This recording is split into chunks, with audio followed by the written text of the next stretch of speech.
परिषदीय प्राथमिक विद्यालयों में होने वाली प्राथमिक स्तर की शिक्षक भर्ती में बीएड अभ्यर्थियों के एलिजिबिलिटी मैटर को कई राज्यों के माननीय हाईकोर्ट के साथ साथ माननीय सुप्रीम कोर्ट में भी चैलेंज किया गया है। जुलाई माह बहुत ही इंपॉर्टेंट है इस मामले को लेकर के, क्योंकि माननीय सुप्रीम कोर्ट में भी सुनवाई है और उत्तर प्रदेश के माननीय इलाहाबाद हाईकोर्ट में भी इस मामले की सुनवाई होना प्रस्तावित है।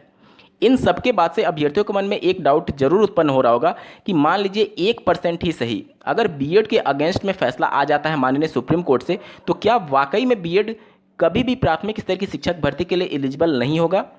क्या उसके बाद से राज्य सरकार और केंद्र सरकार के पास कोई ऐसा ऑप्शन बचेगा जिससे बैक डोर से बीएड अभ्यर्थियों को फिर से प्राथमिक स्तर की शिक्षक भर्ती में एंट्री दी जा सकती है? कौन कौन से केस बनेंगे और भविष्य में क्या हो सकता है बीएड अभ्यर्थियों के भविष्य को लेकर के, इसके बारे में विस्तारपूर्वक चर्चा होगी। अंत तक जुड़े रहिएगा। नमस्कार दोस्तों, मेरा नाम है नीरज और आप देख रहे हैं कैरियर बिट यूट्यूब चैनल। अगर आप इस चैनल पर पहली बार विजिट कर रहे हैं तो इसको सब्सक्राइब करते हुए बेल आइकन को प्रेस करना ना भूलें। उत्तर प्रदेश में बीएड और डीएलएड दोनों में एडमिशन प्रक्रिया रनिंग में है। जो आवेदन किए गए हैं अभ्यर्थियों के द्वारा, उस आंकड़ों से साफ स्पष्ट हो रहा है कि 99% जनता ये मान करके चल रही है कि बीएड अभ्यर्थियों की जीत होगी माननीय सुप्रीम कोर्ट से, क्योंकि जहां बीएड में प्रवेश के लिए लगभग 6.25 लाख अभ्यर्थियों ने आवेदन किया है, लगभग 2.25 लाख सीटों के सापेक्ष। और उत्तर प्रदेश की ही अगर बात करूं तो डीएलएड में लगभग 47,000 अभ्यर्थी केवल आवेदन किए हैं, लगभग 2.5 लाख सीटों के सापेक्ष। तो अब आप सोच सकते हैं कि 99% जनता ये मान करके चल रही है कि बीएड अभ्यर्थियों की ही जीत होगी माननीय सुप्रीम कोर्ट से। अगर माननीय सुप्रीम कोर्ट में पहले सुनवाई कंप्लीट हो गई रहती और 1% भी अगर बीएड के अगेंस्ट में फैसला आया रहता, तो अभी जो आंकड़े आप उत्तर प्रदेश में देख पा रहे हैं ये इसके ठीक उलट होते हैं। भले ही बीएड अभ्यर्थी में प्रवेश जरूर लेता है, लेकिन उसका एक नज़र प्राइमरी स्तर की शिक्षक भर्ती पे जरूर होता है, क्योंकि इसी में बल्क में वैकेंसी जाती हैं। टीजीटी पीजीटी की बात करें, बीईओ की बात करें या फिर अपर प्राइमरी की बात करें, उसमें वैकेंसीज रिस्पेक्टिवली काफ़ी कम आती है। तो बीएड में एडमिशन अभ्यर्थी ले या फिर डीएलएड में एडमिशन ले, उसका मेन फोकस प्राइमरी ही होता है, ये किसी से छुपा नहीं है। अब बीएड अभ्यर्थियों के केस को लेकर के जिस प्रकार से माननीय इलाहाबाद हाईकोर्ट में 14 जुलाई 2022 को सुनवाई होना प्रस्तावित है, इस सुनवाई में आपको कुछ खास देखने को नहीं मिलेगा। 2 कंडीशन बन सकती हैं, या तो अगली डेट मिलेगी या फिर इस मामले को माननीय सुप्रीम कोर्ट में विचाराधीन इस मामले के अधीन कर दिया जाएगा, क्योंकि यूपी में जो याचिकाकर्ता के द्वारा जो इस मामले का बेस बनाया गया है वो माननीय जोधपुर हाईकोर्ट के फैसले को आधार बनाते हुए ही इस याचिका को दायर किया गया था। और माननीय जोधपुर हाईकोर्ट के उस फैसले को पहले ही माननीय सुप्रीम कोर्ट में बीएड अभ्यर्थियों और एमएचआरडी मिनिस्ट्री और साथ ही साथ एनसीटी के द्वारा चैलेंज किया जा चुका है। तो चूंकि मामला पहले से माननीय सुप्रीम कोर्ट में विचाराधीन है, इस वजह से माननीय इलाहाबाद हाईकोर्ट इसमें अंतरिम रूप से कोई भी फैसला नहीं देगी। हो सकता है कि वह उसको अधीन कर दिया जाए या फिर अगली डेट दे दी जा सकती है। लेकिन जो माननीय सुप्रीम कोर्ट में सुनवाई होगा 5 दिन बाद, यानी 19 जुलाई 2022 को, वो बहुत ज़्यादा अहम रहने वाला है।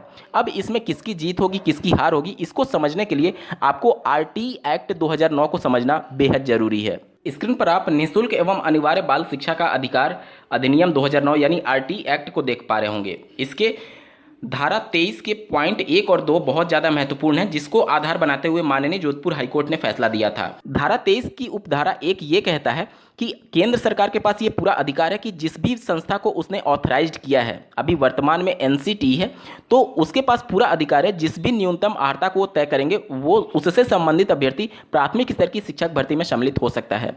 इस पॉइंट को पढ़ने के बाद से आपको लगेगा कि एनसीटी ने ही 28 जून 2018 के उस नोटिफिकेशन को जारी किया था, यानी उसके पास पूरा ऑथराइजेशन है। तो फिर माननीय जोधपुर हाईकोर्ट ने इस फैसले को, इस नोटिफिकेशन को क्यों रद्द कर दिया? देखिए, इसमें एक टेक्निकल पॉइंट ये है कि एनसीटी के पास अधिकार तो है, लेकिन एनसीटी का गठन जिस एक्ट जिस कानून के तहत हुआ है उसमें यह महत्वपूर्ण पॉइंट मेंशन किया गया है कि एनसीटी अपनी तरफ से कोई भी कानून किसी भी राज्य पर या फिर पूरे केंद्र पर, मतलब सभी राज्यों पर नहीं थोप सकती है। माननीय जोधपुर हाईकोर्ट ने यह पाया कि एनसीटी के एक्ट में ये लिखा गया है कि सबसे पहले एनसीटी को एक कमेटी बनानी होगी जो कि सभी राज्यों को इसके लिए सिफारिश भेजेगा और उनसे सलाह मशवरा करेगा कि क्या इस प्रकार का एक्ट या फिर इस प्रकार का कानून पूरे देश भर पर लागू किया जा सकता है।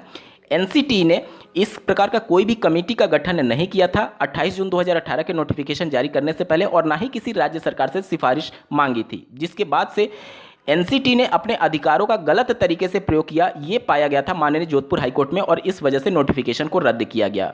धारा 23 का उपधारा 2 ये कहता है कि केंद्र सरकार के पास भी अधिकार है कि न्यूनतम शैक्षिक अर्हता तय कर सकती है, लेकिन ये पर्टिकुलर किसी एक राज्य में होगा। आप लोगों ने देखा होगा कि वर्ष 2011-12 में जब 72,825 प्राइमरी स्तर के शिक्षकों की भर्ती उत्तर प्रदेश में हुई थी, उस समय डीएलएड अभ्यर्थियों की संख्या काफ़ी कम थी और उस समय केंद्र सरकार के मदद से राज्य सरकार ने बीएड अभ्यर्थियों को प्राथमिक शिक्षक भर्ती में शामिल किया था और ये अधिकतम 5 वर्ष के लिए ही किया जा सकता है। ये आरटी एक्ट के धारा 23 के उपधारा 2 में मेंशन किया गया है। तो एनसीटी ने गलत तरीके से वो नोटिफिकेशन निकाला और केंद्र सरकार के पास कोई अधिकार ही नहीं है कि पूरे देश के लिए वो कानून बना सके, पर्टिकुलर एक राज्य के लिए, और वो भी उस राज्य के द्वारा अगर सिफारिश की गई है तब जाकर के वो केंद्र सरकार ऑथराइज्ड है उस पर्टिकुलर राज्य में शिक्षा को लेकर के कानून बनाने के संदर्भ में।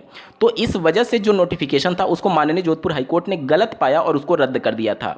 अब चूंकि इसी पॉइंट्स पर माननीय सुप्रीम कोर्ट में भी चैलेंज किया गया है और इस पॉइंट पर फिर से चर्चा होगी, लेकिन सबसे बड़ा सवाल यह है कि मान लीजिए माननीय जोधपुर हाईकोर्ट के फैसले को आधार बनाते हुए माननीय सुप्रीम कोर्ट भी इस नोटिफिकेशन को रद्द कर देती है और बीएड अभ्यर्थियों को प्राथमिक शिक्षक भर्ती में पात्र नहीं मानती है। उस कंडीशन में क्या केंद्र सरकार के पास और राज्य सरकार के पास कोई ऑप्शन बचा है?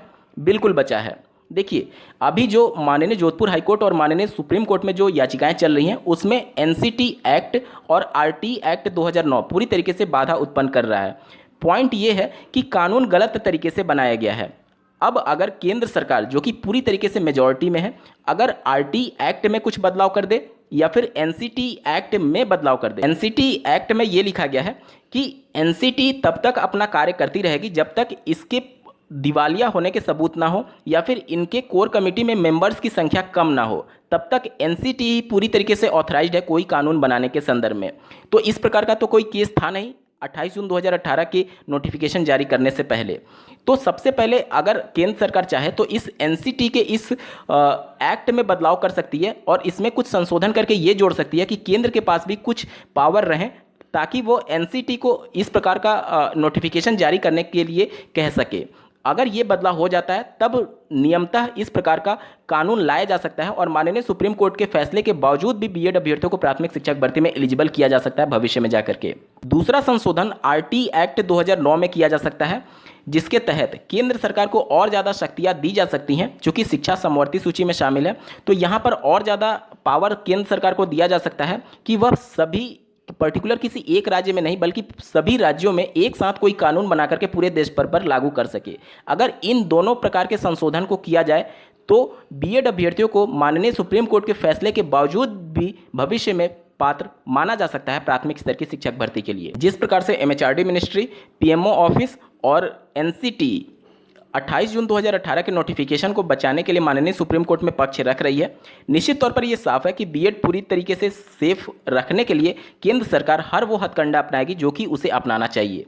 तो इस वजह से आप लोग देखेंगे कि अगर माननीय सुप्रीम कोर्ट से कुछ बीएड के अगेंस्ट में भी फैसला आता है तो भी ऑप्शंस खुले रहेंगे केंद्र सरकार के पास कि इस कानून में ही बदलाव करके वो बीएड अभ्यर्थियों को एक तरीके से फेवर कर सकती है।